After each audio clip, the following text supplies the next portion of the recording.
जय श्री कृष्णा। श्री कृष्ण भगवान के चरणों में शीस झुकाओ,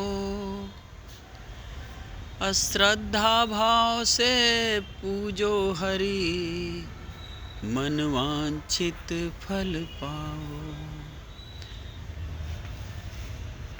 कार्तिक महात अध्याय 3। सत्यभामा ने कहा कि हे प्रभु, आप तो सभी काल में व्यापक हैं और सभी काल आपके आगे एक समान है। फिर यह कार्तिक मास ही सभी मासों में श्रेष्ठ क्यों है? आप सब तिथियों में एकादशी और सभी मासों में कार्तिक मास को ही अपना प्रिय क्यों कहते हैं? इसका कारण बताइए। भगवान कृष्ण ने कहा कि हे भामिनी, तुमने बहुत अच्छा प्रश्न किया है। मैं तुम्हें इसका उत्तर देता हूँ, ध्यान पूर्वक सुनो।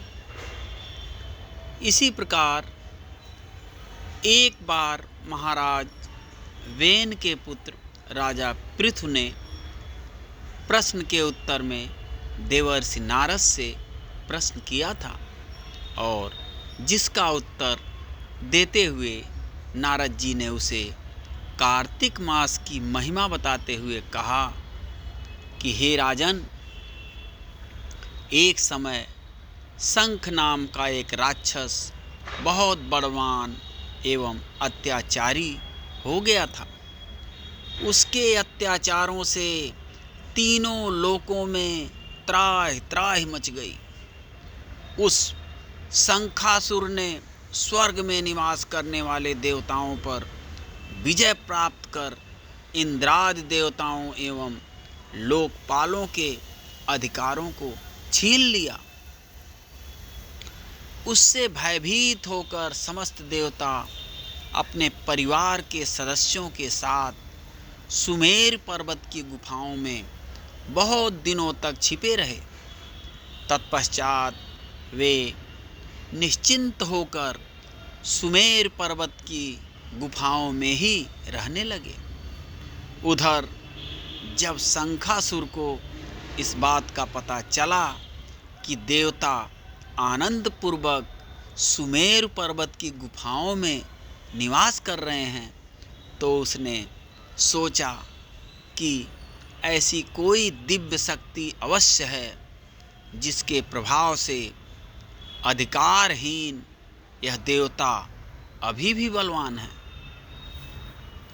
सोचते सोचते वह इस निर्णय पर पहुंचा कि वेद मंत्रों के बल के कारण ही देवता बलवान हो रहे हैं। यदि इनसे वेद छीन लिए जाएं तो वे बलहीन हो जाएंगे। ऐसा विचार कर शंखासुर ब्रह्मा जी के सत्यलोक से शीघ्र ही वेदों को हर लाया। उसके द्वारा ले जाए जाते हुए भय से उसके चंगुल से निकल भागे। उसके द्वारा ले जाते हुए भय से उसके चंगुल से निकल भागे और जल में समा गए। शंखासुर ने वेद मंत्रों तथा बीज मंत्रों को ढूंढते हुए सागर में प्रवेश किया, परंतु न तो उसको वेद मंत्र मिले और ना ही बीज मंत्र। जब शंखासुर सागर से निराश होकर वापस लौटा तो उस समय ब्रह्मा जी पूजा की सामग्री लेकर सभी देवताओं के साथ भगवान विष्णु की शरण में पहुँचे और भगवान को गहरी निद्रा से जगाने के लिए गाने बजाने लगे और धूप गंध आदि से बारंबार उनका पूजन करने लगे। धूप दीप नैवेद्य आदि अर्पित किए जाने पर भगवान की निद्रा टूटी और वह देवताओं सहित ब्रह्मा जी को अपना पूजन करते हुए देखकर बहुत प्रसन्न हुए तथा कहने लगे कि मैं आप लोगों के इस कीर्तन एवं मंगलाचरण से बहुत प्रसन्न हूँ। आप अपना अभिष्ट वरदान मांगिए, मैं अवश्य प्रदान करूँगा। जो मनुष्य आश्विन शुक्ल की एकादशी से देवोत्थान एकादशी तक ब्रह्म मुहूर्त में उठकर मेरी पूजा करेंगे, उन्हें तुम्हारी ही भांति मेरे प्रसन्न होने के कारण सुख की प्राप्ति होगी। आप लोग जो पाद्य, अर्घ्य, आचमन और जल आदि सामग्री मेरे लिए लाए हैं, वे अनंत गुणों वाली होकर आपका कल्याण करेगी।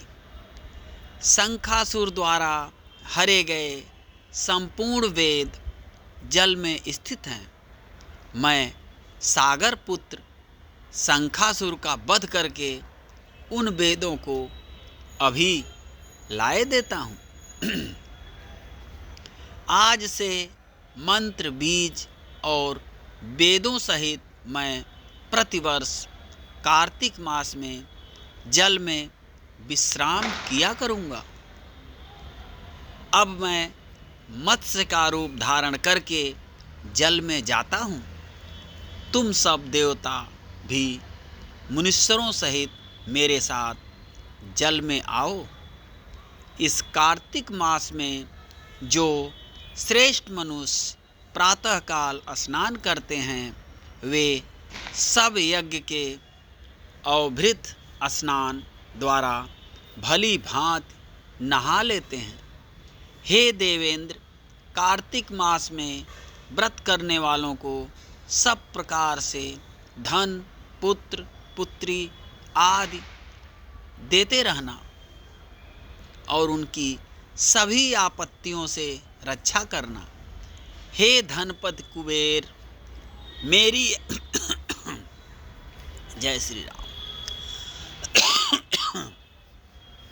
कहते हैं, हे धनपति कुबेर, मेरी आज्ञा के अनुसार तुम उनके धन धान्य की वृद्धि करना, क्योंकि इस प्रकार का आचरण करने वाला मनुष्य मेरा रूप धारण करके जीवन मुक्त हो जाता है।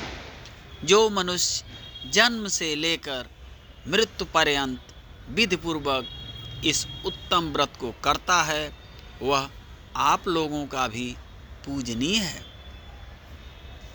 कार्तिक शुक्ल पक्ष की एकादशी की तिथि को तुम लोगों ने मुझे जगाया है, इसलिए यह तिथि मेरे लिए अत्यंत प्रीतिदायिनी और माननीय है। हे देवताओं, यह दोनों व्रत नियम पूर्वक करने से मनुष्य मेरा सानिध्य प्राप्त कर लेता है। इन व्रतों को करने से जो फल मिलता है वह अन्य किसी व्रत से नहीं मिलता।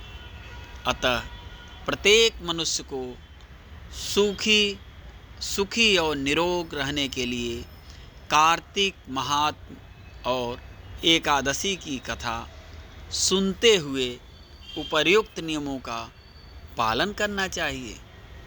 जय श्री राधे राधे, जय श्री राधे राधे। कार्तिक महात्म अध्याय 3 पूर्ण हुआ। जय श्री राधे, जय श्री कृष्णा। कार्तिक माह की आप सभी को ढेर सारी शुभकामनाएं।